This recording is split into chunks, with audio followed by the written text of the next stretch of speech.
This is going to be a video about adding an extension to an AC adapter, a power dongle, a power cord. What I'm going to be doing, I'll be using this wire over here. We will check that out in a minute. This video is about connecting your camera, whether it's a WYZE camera or it is a NUI or whatever camera you have out there. All of these cameras are powered by a power plug, an AC adapter, and then you have the cord that wraps around, and then you get to the end and you don't have this plug. You end up with a plug like this, the mini, this is the micro USB, and this will plug into the WYZE camera. This will plug into the NUI and I believe the Nest and all the other cameras, or most of the cameras out there. So the problem is that when you go to connect these cameras and you put them outdoors and you want to, hold on, I don't have this on the tripod. When you want to connect it between a wall, through a wall, you have a choice. You can drill a massive, massive, massive hole. Not so massive, but it's going to require some patching, maybe some caulking. So you might have to put your caulk in the wall. You might have to do some plaster repair, some drywall repair. If you attach this one, you're going to have a massive hole. They do sell, I don't know what they're called, the things where you can drill into the wall and then you push the cable through and then it's got a little plastic thing. It's a sealer. I bought one of those. The problem is it requires a 3/4 inch hole, 3/4 of an inch, to push this cable, to push this through, to push that plug through, and then you've got to file off the that plastic piece so that this hole connector will fit through, or you can jam this thing through. That's a lot of space, a big hole for a tiny little cable.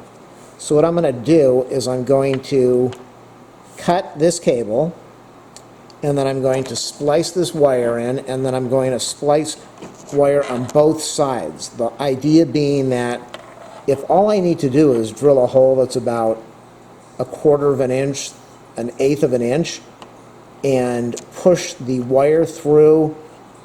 Now this is going to be up probably about 8 feet, so I am not going to put this through the wall of the garage or the building and then get up on a ladder and do the soldering and splicing. So what I'm going to be doing is I'm going to cut the cable, splice on one end, splice on the other end, and that way when I push the cable through the wall, all I have to do is wrap the wires together. If I want to get up on the ladder and tap it really fast with a soldering iron, that's doable. Or I can just probably attach it with wrapping the wires maybe. The wires in these things are extremely fine, very thin wires. A USB cable has 4 wires. It really has 5, but it has 4 wires. It's got a plus, a minus. It's a plus power, minus power. It's a 5-volt DC, and then you've got a plus data and a minus data. Most of these cameras are not going to be using the data line, so all you need to do is connect your power wires, which are normally on the outer ends. I'm going to show you that in a minute. And usually the power wires, if they do this right, will be red and black. We're going to check it out now. If you like my video, do a thumbs up, subscribe, like, share, comment. I will be leaving affiliate links in the video description, so if you click on those before you order from Amazon for anything, it will definitely help me out. So let's go check out the cable, find out what's going on with this thing, and then we'll cut it and do the splicing.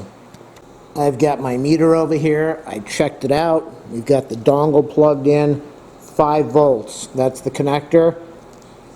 Let's try to get better lighting over there. Minus is on the far left, plus is on the far right.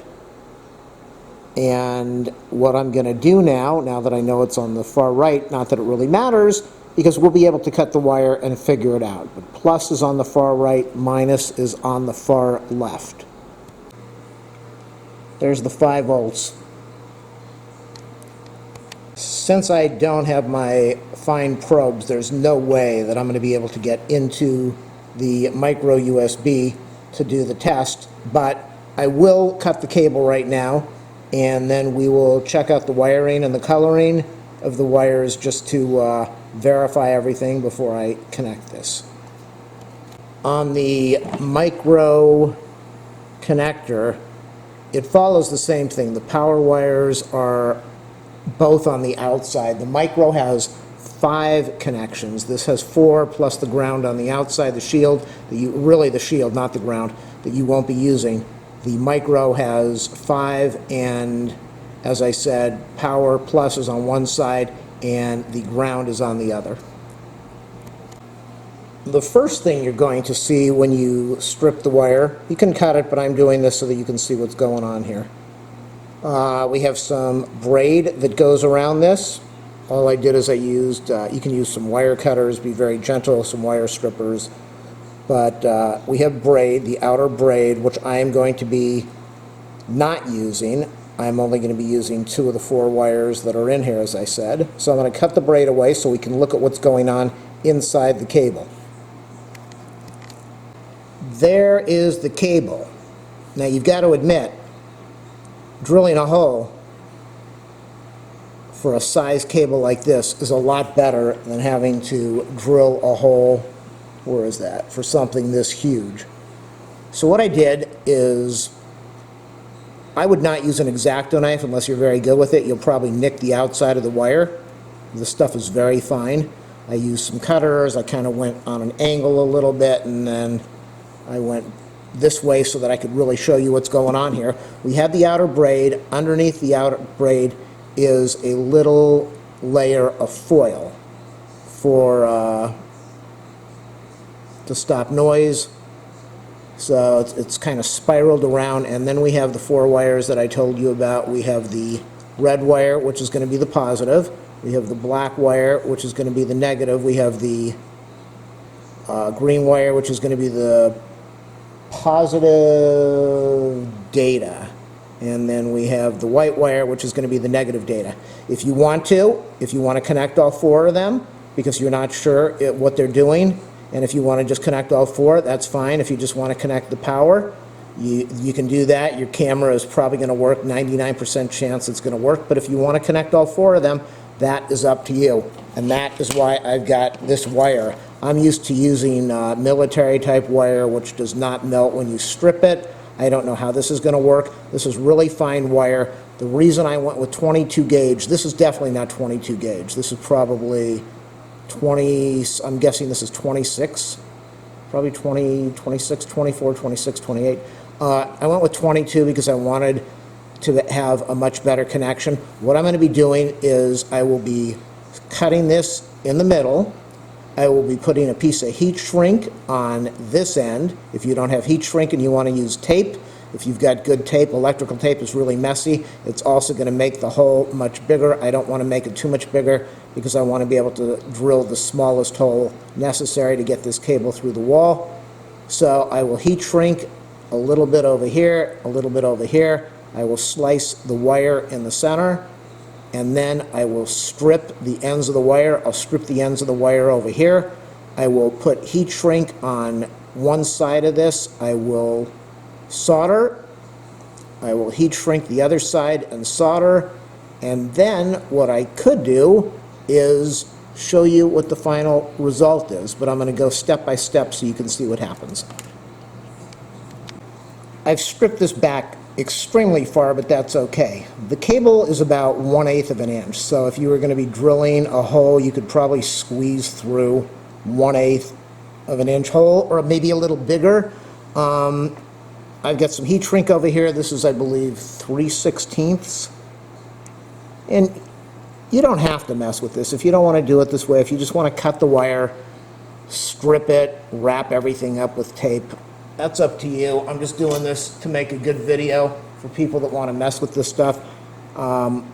So the only reason I'm doing this is to protect the end of the cable, which I really don't even need to do, but I'm going to. I don't have my heat gun with me, so I'm going to try to heat this thing up as best I can.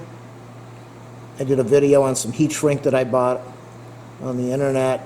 Yeah, you don't have to go through all of this. This is just overkill for what I'm doing. And if you've got a whole bunch of cameras, you probably don't want to do this. You might want to use some silicone or some type of something sealer to seal everything up. As I said, since I don't have the heat gun here, I'm just using the end of the soldering iron to melt the heat shrink as best I can. And it looks like we're good over there, and so I'm going to do this on the other side. And when I go and drill the hole into the building, I just have to make sure that it's big enough that I don't pull my heat shrink all the way back. The thing is that I'm going to have a nice bundle coming out here because I'm going to have 4 wires, maybe 2, 4 wires with heat shrink connecting to the other end, which is going to be this wire that I just showed you. What I've done is strip back the black wire and the red wire. I'm using thermal tweezers to strip this. This is really fine wire, very difficult to strip. The insulation melts. It melts into the wire because it is cheap insulation. It's not made for heat. It's made for a mechanical robot to do the stripping. On the wire that I'm going to be using, this is how I wish this was. This is definitely 22 gauge. This is probably 28, 26, 28. So the wire that I'm going to be using, this is 22.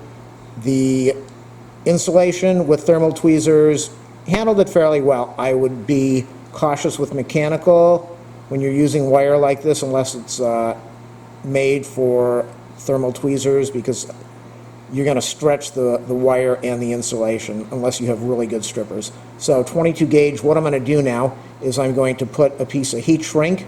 I'm going to get everything even. I'm going to make sure that both of these are even for the red and the black. And then I'm going to put a little piece of heat shrink. I'm going to tin this wire. I'm going to tin this wire. That means put a little bit of solder on each end and keep the soldering iron low enough so that it doesn't melt the wire, the insulation, but that it does get on the wire. Then I'll pop a little piece of heat shrink way back here, tack it down, slide the heat shrink on, and heat it up. So here we go. There we go. I'm going to tin the wires now. That means tap a little bit of solder on the wire so that it will have solder on there to make it easier to connect. And this wire, as I said, is extremely thin. I don't know how well this is going to come out. My hand might be in the middle of, in the way of the camera. I don't know. Just a light tap over there to get a little bit of solder on there. Had to get a ball of solder. It really is not holding much solder. So this is what I've got. I wish that I had some flux. I wish I had additional flux instead of the flux that is in the solder. The wire is holding the flux, not easily, but it did hold it. And so we've got solder on both ends. And then the next step will be to put heat shrink on this piece. I might have to separate this a little bit so that I don't melt the heat shrink as I solder. And I will be soldering it. Where's the camera? Where's that camera? All I'll be doing is I'll be tacking this one end to end and then sliding the heat shrink on. I'm definitely not going to be able to show that on the camera, but I will show you what the end result is. What I've done, not the best soldering job, but I don't really have anything to hold this down now. I've put 1/16 inch heat shrink over this. This wire is about 1/16 of an inch with insulation. So it's going to be really tight. Maybe 3/32 would have been better. And I'll slide that up over, and hopefully I did my soldering good enough. Notice I cleaned the hands too. I'll get the heat shrink over both of these wires, and I did the same thing over here. I'm only going to be connecting the red and the black. I think that's all that I need for, I've got a WYZE Cam here and I've got a WYZE Cam. Again, this should work on the Nest and probably the Argo and anything else that uses the micro D to USB power cord. So let me slide these wires up, and then after that I'm going to be putting on a piece of 1/8 inch heat shrink, sliding it over everything so that it is all held together. That is the wire with the heat shrink shrunk on both cables. We're almost done. That is the 1/8 inch heat shrink, put over the two spliced wires on both sets. And now I think I'm going to take one more piece of heat shrink and I'm going to close this whole thing up, seal it up. I added another piece of 1/8 inch heat shrink right over the end of the first one, just so that I can build up the cable a little bit. I want to build up this side of the cable, and then I'll be covering it with a, what size is that? 3/16 that I'm going to show you afterwards. The additional piece of clear, the 1/8 that I said I added, has now been shrunk, and now I'm going to put on the 3/16. There it is. Let me get this in focus. That is the micro wire. This wire in the USB is very, very fine. Spliced to the 22 gauge wire that I showed you at the beginning, the red and black over here. And I'm going to show you what this looks like, the final, at the end of the video. But what I decided to do, yes, I could drill a hole. This is probably 1/8, 2/8, maybe 3, 1/8, 1, 2, maybe 3/16, maybe 3/16 to get this whole bundle through. But if I just push these two wires through and leave this part outside with the camera, it's black, it's not going to be noticed that much, it's protected, and all I've got to do is probably drill like maybe less than 1/8 of an inch hole to feed these two little wires through. And after I get the wires fed through the hole into, in this case it will be the garage, after I get that, all I'm going to have to do is connect the two 22 gauge wires, which is going to be a lot easier to solder or twist 22 gauge wire together than to have to mess with the micro wire, the very fine wire of the USB. So let me show you what I'm talking about and we'll finish off the video. Before I finish everything off, I just wanted to say the 22 gauge wire worked fine. It says 22 gauge, believe me, it feels like it's 24. It doesn't even look like it's 22. I'm not saying that it isn't, but it definitely appears to be much smaller than 22 gauge after the insulation is removed. The wire looks very small, but it served its purpose. It's stripped fairly well with the thermal tweezers, and I'm glad that I bought it. It gave me more than enough wire at a reasonable price. So that's the review on the wire. Now let's finish off the video by seeing if everything works. Before I hook everything up, so this is the USB wire. This is the one that's going to plug into the dongle, the AC adapter, the power thing into the wall. And I left a lot of extra wire. I probably did not need to keep this much wire. And then I've got this wire over here. And you can obviously set it up the way you want if you're going to do this. And then, so this is going to be indoors in the garage or inside the house for me. Now, what I did over here is this is the part that's going to plug into the camera outdoors. And I have an enormous amount of wire. Why did I do this? Because I'm going to be mounting this under the eaves in the garage. And if I had made this wire, if I had made the splice really short, then I'd have to get up on a ladder and stand up there to do the whole soldering, which I don't want to do. So I've got a whole bunch of wire. This is going to go, this is probably like 10 feet. It's more than enough length to carry it from the hole under the eaves down towards the, even the floor, the ground in the garage, where I can go in there and do my splicing. And obviously the splicing is just going to be these two wires. So I made them really long, so it's going to be very easy for me to do. If you want, you can put these on a connector, a mating connector on here. You could put a wire terminal where you could just attach the wires and connect them with a piece of wire so you don't have to mess with solder. So I'm going to plug everything in right now, and the moment of truth, does it work? Hopefully the video's helped you out a lot. I'd appreciate a thumbs up, a subscribe, a like, a share. If you want to support me, ask for my PayPal info. If nothing else, please click on the affiliate link in the video description before you put in any of your Amazon orders. It will help me out. You don't have to do this this way. This is just another way to do it. takes a little bit of time, but if you have the skill, if you want to learn the skill, if you want to mess around, experiment, this is a fun thing to do. So let's see if it works. Hey everybody, that is the WYZE Cam. That's the curtain. It's the camera in the background, plugged in. Let me show you my hand over there. Where's my hand? You see my hand showing up in the camera? There it is. So we're live right now. Now let's go disconnect the WYZE wire and connect this big mess over here and see what happens. Okay, here's the moment of truth. This is just wrapped around. I don't even know if it's going to power up. We should hear a sound in a minute if the camera is getting power. I don't even know if it's getting power. So the camera is turning around like any WYZE camera would because it's a WYZE 360 camera. Well, let's go get the cell phone. I don't know if you just heard that sound in the background, but that's the sound that WYZE makes when it has paired and connected. So let's get on the cell phone. I'm not sure if it worked. Let's see. That's the curtain. I'll move my hand over there. I'll move my hand away. I'm going to move my hand again. I'm going to move my hand away.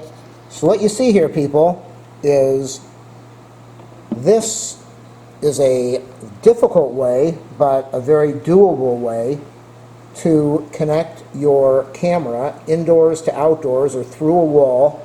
And all you are going to need, I got to be really careful because that's not insulated yet. All you need to do is drill a tiny little hole, probably 1/8 of an inch. 1/8 of an inch, so if it's outdoors, 1/8 of an inch, you put a little bit of caulking in there, you get your caulk in the wall and seal it up, put some drywall compound if you're indoors, and in no time you're going to have a really nice connection for your Nest camera, for your, I don't know if this would work on the Ring, for your Nest camera, maybe for the Ring, for the Argo, for the WYZE, and for the WYZE camera. I hope this helps everybody. Thanks for watching, people.